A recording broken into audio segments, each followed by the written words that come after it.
So in our last video, if you're watching these videos in order, we talked about accurate mass, mass defect, why each atom has a unique mass and a unique mass defect, and how we can use that mass defect to determine what atoms might be in a molecule using mass spectrometry.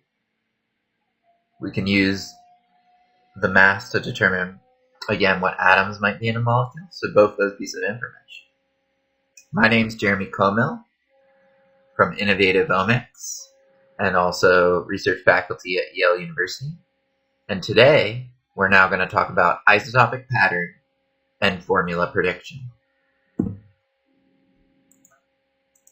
So again, we want to use as much information as possible to identify compounds. So in the last video, we talked about homologous series, how we can identify things by subclass by seeing how they're repeating masses based on their repeating, for example, CF2 or CH2 units, behave across time and across mass. And so we can pull out subclasses. We talked about how we can get an accurate mass from the different atom compositions. And in that way, we can do a mass match, a library match. We also talked about mass defect. So an accurate mass match means we're taking the mass that we measured, and we don't know what that molecule is, and we're matching against a database. So for example, the EPA in 2019 had 6,792 PFAS, perfluoroalkyl substances, a usually toxic chemical that's highly pervasive and persistent. It doesn't break down in the environment. Note that as of 2025, that list has more than doubled.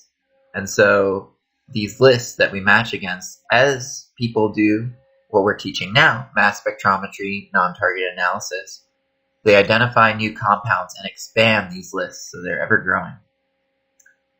Now this is a list we can look our mass up on and see if we get a mass match. Now, within the list itself, 37% of molecules overlap at plus or minus 0.005 Daltons, and that's usually the mass measurement we get on these high-resolution instruments. So more than a third of molecules have another mass in the list for a different molecule, maybe different atom composition or maybe isomers. So same atom composition, different structure. And what this tells us is fundamentally using mass alone, we cannot narrow down on a specific structure, let alone chemical formula, the atom composition. Here's another example. What about PFOS, or PFOS, which is a type of PFAS, which is PFAS, which is the whole class of compounds. If we look it up in the database as of 2019, there was no other accurate mass hit. And so we got one hit, so can we be confident in this structure? It was the only thing in our list. No. Because, for example, it could have been a biological molecule even. If we took the 76 biological elements, if we took carbon, hydrogen, nitrogen, oxygen, sulfur, you could get 76 possible formulas for that same mass of PFOS. 76. And so how do we know which one out of 76 is real?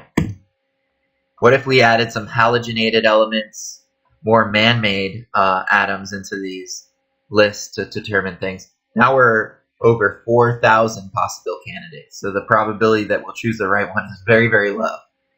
And so we haven't identified a compound. And this is very important, is you can't use accurate mass alone to identify a compound. It's not enough. So we need other pieces of evidence. There's many other pieces of evidence that we'll talk in these video tutorials. In this video tutorial, we'll talk about isotopes. So what is an isotope? And how can this help us identify chemicals?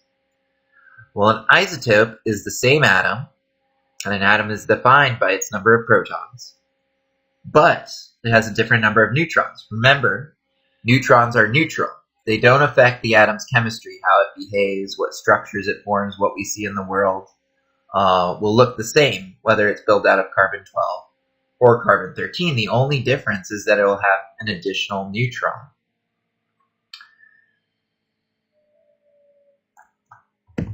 Now these neutrons have different probabilities. So for example, carbon-12 has 6 neutrons, and the probability of that on planet Earth in the natural environment is 98.9%. So 98.9% of carbons that we'll find in the environment are carbon-12. Only 1.1% of those atoms we'll find in the environment are carbon-13. Now, the reason for these different probabilities is beyond me, but it's related to the stability of that nucleus of an atom, which consists of the protons and the neutrons. Now, in mass spectrometry, we can then use those relative abundances of those atoms to determine what atoms might consist in the molecule we're trying to identify, and how many atoms. So for example, carbon has 1.1% C13. So we do a graph called an MS1 spectra, and in that MS1 spectra, we'd see an isotopic pattern. The M would be the molecule. M plus 1 is, in this case, carbon-13, or plus a neutron. M plus 2 is plus 2 neutrons, so on and so forth. Now note, this is the carbon isotopic envelope, and that M plus 1 peak is about 1%, as you'd expect in our spectra. Now, if we had another molecule, let's say it was C4F9, which is a common in-source fragment in mass spectrometry, if we're looking at PFAS for anything that has a carbon-fluorine chain. Now, this has 4 carbons, so we'd expect about 4% for the N plus 1, and indeed we do. And the reason for this is, with 1 carbon, it can either be carbon-12 or carbon-13. The probability is 1.1%. With C4F9, you could have up to 4 carbons that are C13. It is possible. The chance of getting 2 carbons that are C13 is 1.1% and 1.1%, so it's about 0.1%, I believe.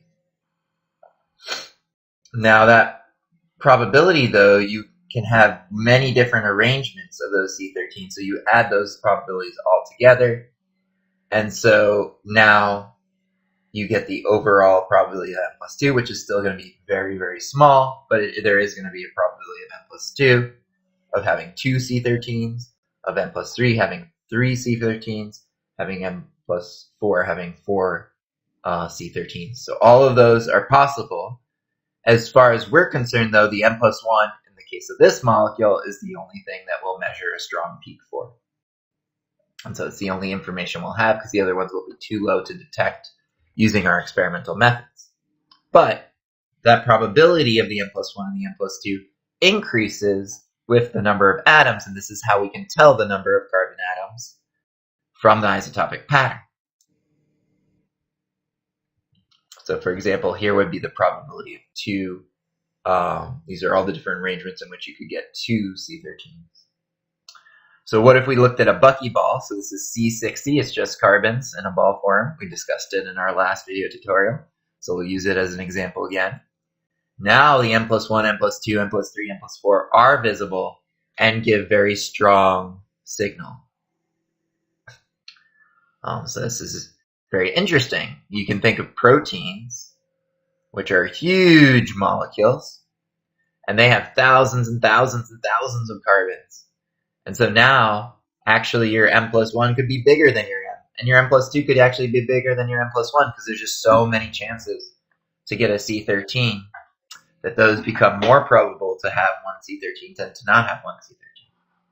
And so these profiles change dramatically depending on the number of carbons. So we're just using carbon as an example, but we can see how not only can we tell if there's a carbon potentially based on that 1%, but we can tell how many carbons based on the signal intensity of the N plus 1, as well as the other ones as well. N plus 2, N plus 3. So here's a cool periodic table of the elements. This is from the Isotopic data from a subcommittee from 1997. and this image is from Whittle from the University of Alberta. And so it's very cool. You can see the periodic table. So these are all the elements and what their isotopic pattern would be. There's some very important ones that occur more than others. And there's not many actually that give us much information. Like carbon's only 1%. But the reason it's helpful is because most molecules we have with carbon have maybe 10, 15, 20 carbons. So now it's 10, 20, 50% probabilities. Now we can actually measure that effect. But even though, nitrogen, oxygen, these molecules have a small isotopic pattern, a few percent, we won't be able to see those because there's only a few of those atoms in most molecules, and so it's not as helpful. But there are some exceptions. So sulfur has an M+2 peak around 4%, and chlorine has an M+2 peak around 32%. So in both these cases, we can tell whether there's a sulfur atom or a chlorine atom very readily, or multiple chlorines or sulfurs, by the isotopic pattern. So in this case, these atoms give us a lot of information. So it depends on the atom. These are some of the important ones to remember what their isotopic patterns look like. So let's look into a real example. So here's PFOS. I wrote PFOA in the title. Actually, I meant PFOS. So this has a versus PFOA. So this one has a sulfonic acid, so it has a sulfur. And so that sulfur, right, is going to give us that 4%. So the M+2 is very strong. And then the M+1 should be around 8%, C8. Now, if we look at PFOA, it's the same structure pretty much, except for it doesn't have a sulfonic acid. So it doesn't have a sulfur. It has one less oxygen. So in this case, there is no sulfur. You barely see an M+2 peak, just a little bit from the carbons, but very little. And so just from the M+2 peak alone and the mass, you can tell whether something likely has a sulfur or not. In this case, we do have a sulfur-containing PFAS, which ends up being PFOS. In this case, we do not. So very helpful, even qualitatively looking at these spectrum to determine what atoms consist of. Now, obviously, just looking at these patterns, looking at the masses, we're not going to be able to do formula prediction. So predict a formula just based on a mass and isotopic pattern by hand very easily. We'd have to take all the arrangements of atoms, and we'd have to take all their possible isotopic patterns for each of those molecules will have an isotopic pattern, try to match them up and see which one matches best, right? So this is not something we can do by hand, and that's why we have computer assisted algorithms here that are going to help us with formula prediction. Now, generally, one thing formula prediction is doing is it's looking at a theoretical isotopic pattern. So all these ones that we were looking at before, I generated theoretically. So if you put this formula in, you know exactly what the isotopic pattern should be. So that's the theoretical on the bottom, these open squares in this what's called a mirror plot. And then on the top of what's called a mirror plot, you have your experimental. So this is a common plot where the x-axis is mass to charge and the y-axis is abundance. On the bottom, abundance of the theoretical, on the top, abundance of the actual. And then if it looks quite like a mirror, that means these spectra match exactly. If they look very different, then they don't match. So this is a way to tell whether the formula is correct or not. Now, I'm going to talk about formula prediction specifically in relationship to FloraMatch, which is a software that we've developed, and Agilent has helped fund that development of this open source and free software. So we'll talk about this specific algorithm, but it uses a lot of concepts from the field. I won't go too much in depth, but we'll go over some of the concepts of what goes into formula prediction. Obviously, the isotopic pattern we just discussed being an important one, but other things as well. So first, you want a good MS1 spectra. So this is an experimental spectrum of all the intact molecules coming out of your column if you're doing chromatography at a single time. Or if you're not doing chromatography, it's just all the molecules going into your instrument from your sample. So it could be quite noisy and messy. It's not going to be as clean as the examples we showed you.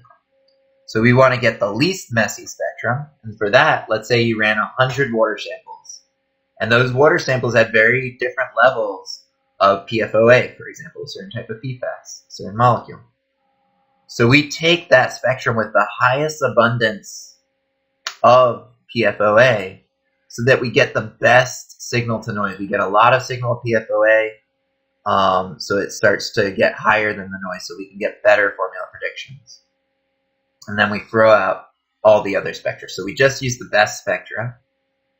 Then we use mass defect filtering. So remember that the mass defect is contributed from the neutrons, protons, the binding energy, and the electrons. All of these lead to the mass defect in an atom. Now, in the case of isotopes, the only thing that's changing is neutrons. So we can track that neutron mass, would be the best way to do it, and look for the M, then M plus 1 neutron, then M plus 2 neutrons. There'll be some differences because the neutron in the nuclei is going to affect the binding energy. So we just look at the mass defect should be about the same, and we have a wider tolerance than we would normally. And we throw out everything that's not probably additions of neutrons in our spectra. So that we're only looking at the isotopic pattern belonging to our molecule. You might say, why are there other peaks anyway? What are those? They can be other overlapping molecules. They can be noise from the instrument. Remember, a spectrum may consist of multiple molecules, not just yours. So we're trying to throw out any overlapping spectra and make things cleaner. Then we go for some quality checks. We only want the best spectra to predict formula because we don't want to mislead you, right? We want an algorithm that shows a formula when it can be pretty confident to show a formula. It can't be confident, for example, if it sees no isotopic pattern, or if the spectra is extremely noisy and it's just a bunch of peaks everywhere. So in those cases, it throws out the spectra and says, I'm not even going to try. And that's better for us so that we're not confused by annotations that are false. Now the formula prediction uses atomic constraints for how it's going to predict your formula, right? So the computer is taking all these arrangements of all these different atoms, and you have to determine what atoms, what's the range? Can I have 0 to 50 carbons? Is that possible? For fluorines, is it 0 to 200? What about chlorines? And now, remember, we talked about the isotopic pattern. Chlorine has a 32% M plus 2 peak. So if we don't see a very high M plus 2 peak, then we don't have chlorine at all. And so we can narrow down our atomic constraints to 0 chlorines. Don't use that at all when you're trying to predict your formula. And that will help us drastically with our formula prediction. Now, after we get all our possible formula, then we predict those isotopic patterns, which is very easy, and then match the predicted isotopic pattern, as we talked about earlier, to your experimental, and see which one has the best match. And that one will be our top candidate. Of course, as we mentioned, there can be thousands of hits for one molecule, and some of those isotopic patterns might look very similar. And so, again, this definitely doesn't have 100% correct. And here we'll show actually some validation. So just using that formula prediction algorithm that we discussed that's built into FluoroMatch, we get a 17% false positive rate on a sample that consisted of 12 known PFAS. So this is National Institute for Standards and Technology. They had a PFAS interlab where they sent out a bunch of samples, and this one sample had 12 known chemicals. And so 17% of those, the algorithm got wrong. So it got the wrong formula. So about 4 out of 5 times it got the correct ones, which is pretty good, given that we're only using accurate mass and isotopic pattern. And then what about a firefighting foam contaminated soil? That's called NISC. There we identified 151 different PFAS, and about 3 out of 4 we got correct this time, or 1 out of 4 was wrong. So not bad, but still, we would like to get as close to getting perfect formula as possible. So there's one more strategy I'll talk today about, and that's called homologous series voting. So we discussed what a homologous series is in the prior video. So go back if you want to learn what a homologous series is. But just very briefly, it's a way of using mass and retention time to define a subclass of molecules. So we know, for example, all of these species that form homologous series are sulfonic acids based on patterns we see. So if we have a homologous series, and we may not know what it is, but we have our formula predictions, we can see which formula predictions are all of the same subclass. So in this case, we have 3 formula predictions, C4F9SO3, C6F13SO3, and C7F15SO3, that all had SO3 in them. So they're all sulfonic acids. Whereas the other 2 formula predictions, let's say they might have bromines, chlorines, being totally different formulas not belonging to that subclass. So with 3 votes out of 5, the sulfonic acid wins. And so now we know those other 2 formula predictions, whether or not they got one or they were wrong, we can now correct them because we know what they should be based on the other 3. And with this homologous series voting, in this aqueous firefighting foam sample, as well as in the standard spiked into solution, we got a 0% false positive rate. So this is published in Environmental Science and Technology. You can look up the paper, but it's very exciting. So this just shows the power of using isotopic pattern, using accurate mass, using our knowledge of what atoms should exist to predict formulas. And with that, I'll end. Our next video tutorial is also going to be discussing isotopic pattern and how we can use isotopic pattern and ratios to predict the number of carbons and also to predict whether something is or is not a PFAS. Not predicting a formula, but actually classifying something as PFAS or non-PFAS with high accuracy.